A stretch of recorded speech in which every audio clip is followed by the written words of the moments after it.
మైనార్టీల అభివృద్ధిపై చంద్రబాబుకు చిత్తశుద్ది లేదని మండిపడ్డారు వైసీపీ అధినేత జగన్. కేబినెట్ లో ఎమ్మెల్యేల సంఖ్య చూస్తే ఈ విషయం అర్థమవుతుందన్నారు. అబ్దుల్ ఘనీ ఎమ్మెల్యేగా ఉన్న హిందూపురం సీటును బావమరిది బాలకృష్ణకిచ్చాడని చురకలంటించారు. చంద్రబాబు నాయుడు గారి పాలనలో 3.5 సంవత్సరాలు అవుతోంది.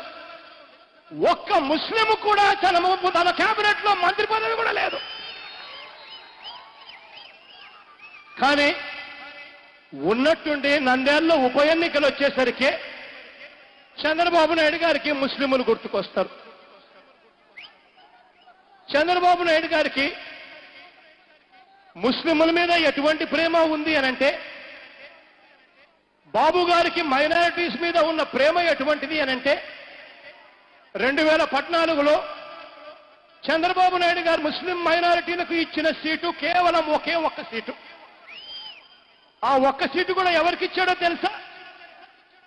కిరణ్ కుమార్ రెడ్డి గారి తమ్ముణ్ణి పీలేరులో గెలిపించేదానికోసం, ముస్లిం ఓట్లను విడగొట్టేదానికోసం ఆ సీట్ ఇచ్చి ముస్లిం సోదరుని బలిపశువుని చేశాడు.